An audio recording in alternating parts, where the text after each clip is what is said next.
Lakeda, see? Joni is sorry. Yeah, it happens. It happens. Okay. Lakeda. Man, I knew that too. She is a multi-published author and freelance editor that began writing when she was 13 years old. Writing was and is a form of therapy for her. She feels writing is a healthy form of expression that allows her to get her thoughts out in a way that cannot be controlled or restricted by anyone, and that is what we love about poetry. She lives here, close to her immediate family, her 2 children, and their dog. What's your dog's name? Castle. Castle. I love it. Come on up. Are you taller than I am? I might be.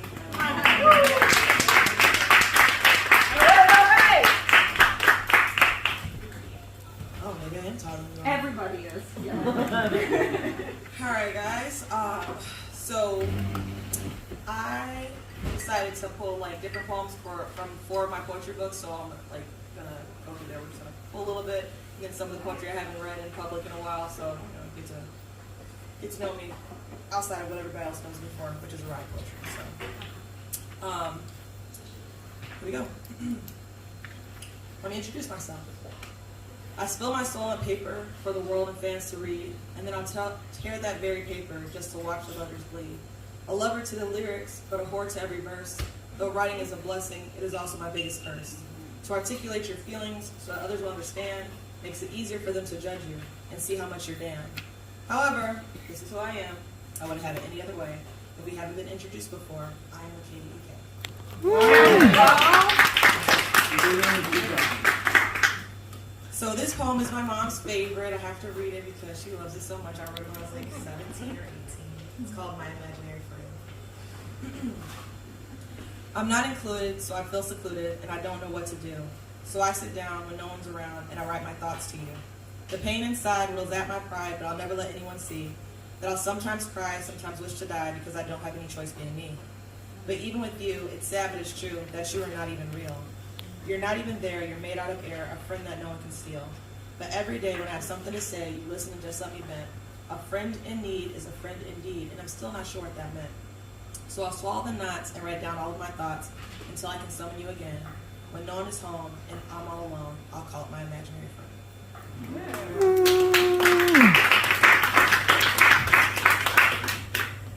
It's crazy, like, I'm sure all poets know that when you write a poem, you can almost certainly go back to the exact moment when you wrote it. So I know exactly when I wrote this, and I like was going through something, so I was walking through a cemetery. But like, it's crazy how I just visualize the whole moment as I read it. Yeah. It's called An Eerie Calm. An eerie calm has settled over my soul. It was one that I did not expect. It washed over me after this morning stroll when I just need time to reflect. I walked through the cemetery to find some peace. The body's forever in slumber. The crying spell that I had was such a sweet release. I call him if death had a number. I was there doubled over in the tears and the pain as the wind whipped away at my skin. And whenever new pressure drummed away at my brain, I would just double over in tears once again. Suddenly I remembered that I was in the land of the living, and that for now my soul had a place. I straightened up, wiped out my tears, and felt like forgiving, because there was an obstacle I needed to face. If I don't correctly handle things now, then I probably never will, and this calm will turn back into anger. Look into my eyes and see that for now my waters are still, but still waters are always a danger. Ooh, okay.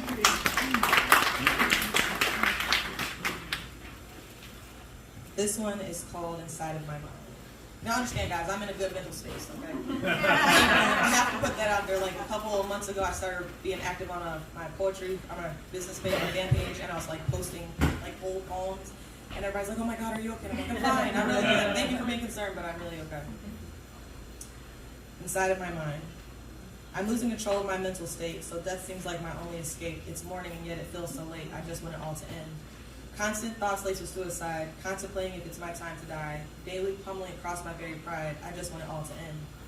Too many things going on inside of my head. Lots of voices can't hear what is said. It's not going to stop until I am dead. I just want it all to end. No one understands the sentences I say. Confused reactions follow day after day. May God watch over me is what I do pray. I just want it all to end. Emotions clashing like battling flows. The noises grow louder as the battle explodes. Anxiety deepens as the paranoia grows. I just want it all to end. Sleep is no longer a place where I rest. It is now an enemy in my ongoing quest. The search of my sanity is being put to the test. I just want it all to end. I can no longer grasp the anchors that hold me down. They're weighing my grasp, yet they're nowhere around. The peace I am seeking is somewhere abound. I just want it all to end.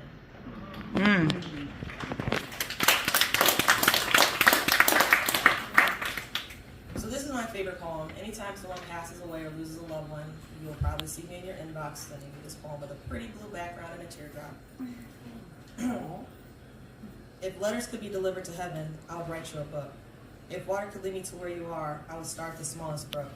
If my heartache could be a roadmap, it would lead you back to me. If my tears could bring us together, then I would cry for eternity. Ooh.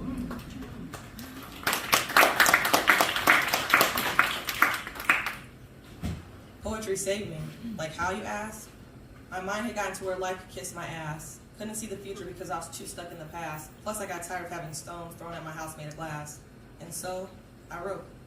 I purged all of my demons, line after line. I cried with each confession and each little rhyme. Then I exposed my very soul to eyes that were mine. And then I exhaled. After, I read each poem and owned every fault, ripped open each wound and poured in the salt. Then I cried even harder as a result. And after, I let go.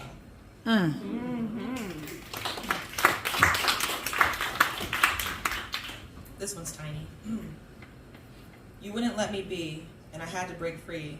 So I did what I could to find the EXIT. Okay.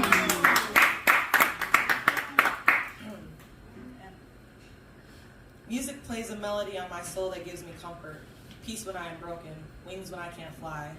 Music is my lover when there was no one around to love me, arms to embrace me, space to snuggle into.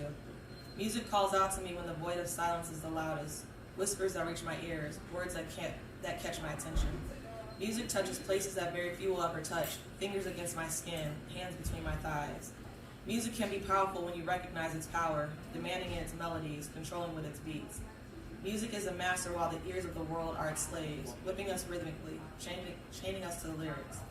Music plays a melody on my soul that gives me comfort, peace when I am broken, wings when I can't fly. Music, oh sweet music.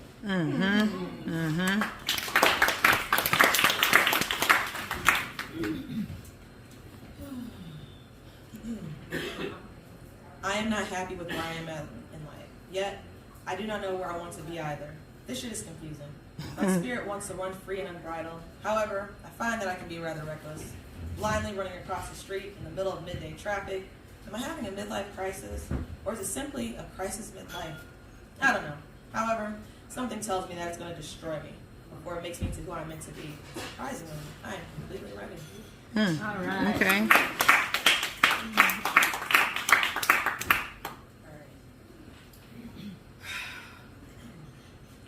This inconsistent back and forth keeps playing with my mental. It's hard to let myself relax each moment that I'm with you. The castle knights must stay on guard, for my heart is at the center. I no longer believe in the seasons change, because all I know is winter. I took a chance and believed in us, even though the flags were red. You played your hand and I played mine, so there's nothing to be said. If toxic had an identity, I know it would be yours. Sometimes the window is left unlocked when the focus is on the doors. I'm not exactly sure what I want, but I know it's something steady. So please just get your shit together, because I might be gone when you're ready.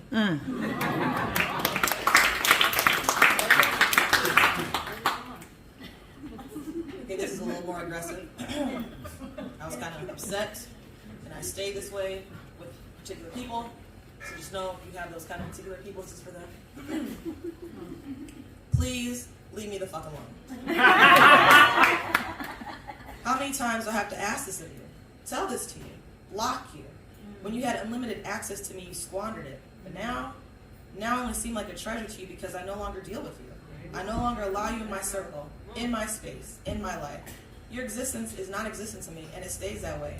Always. Until you pop the fuck back up and disrespect the peace I so desperately craved for myself. The peace that was lost when you boldly Molotov cocktailed the shit that we had. You are part of the reason that I am the way I am. You assisted in creating the mess that my monster grew out of. You helped me make the bed and not lie in it. And as you do so, remember to leave me the fuck alone.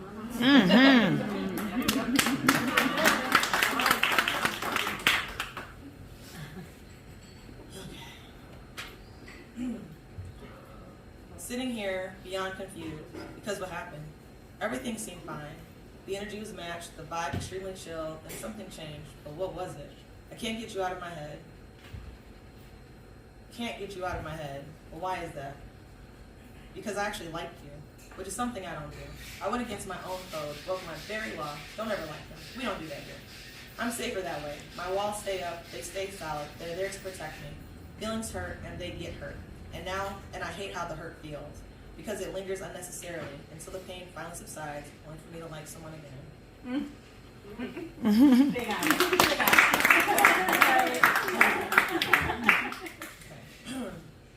The negative energy that is coursing through my veins is a harsh reminder to me. It is why I keep my guard up. It is why I never let anyone in. It is why I do not believe in making new friends. I do not like feeling this way. Discarded, ignored, forgotten. I do not like how it makes my mind run. I start to question myself, my movements, my self-worth.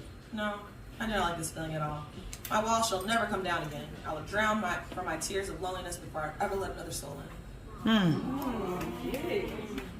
Told you guys, this is so vulnerable. I feel weird right now. Okay. All right. What I require in a man is high. However, what I require from a man is low, and that is my problem. My standards do not align.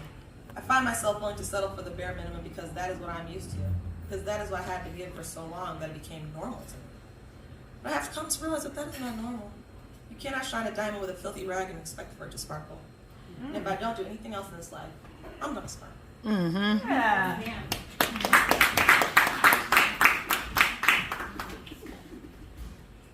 God, I want to be vulnerable so badly. Let my walls down and fall apart, expose my wounds and broken parts to someone, anyone, but I can't. Society taught us that being vulnerable was equivalent to being weak, and the weak are always preyed upon, no matter the species. I don't want to be considered weak. Therefore, I can never be vulnerable. Okay. And this last one, okay. You can do it. Took a lot to those other emotional ones. Will you be my Valentine? I hesitantly asked. I watch as her forehead crinkles, trying to adjust her mask. Wouldn't that be kind of weird, Lakeda? She asked, confusion in her eyes. I ponder on her question as I manage my surprise. I mean, no, not really, since it's you I love the most, and I want to make sure I love every part of you before you become a ghost. I see her mask slip a little, though solid for her protection, and I cannot help but wonder why she wears a mask with her reflection. For she is who I truly am as I look into the mirror, a broken individual whose vision isn't any clearer. I sit there patiently as I watch myself decide to cry. Then my broken reflection says to me, promise me you'll try.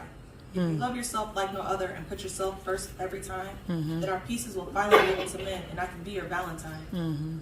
I give my reflection a timid smile, not exactly sure what I should say. Then I promise myself that I'll do what I said, so I'll be ready next Valentine's Day. Yeah.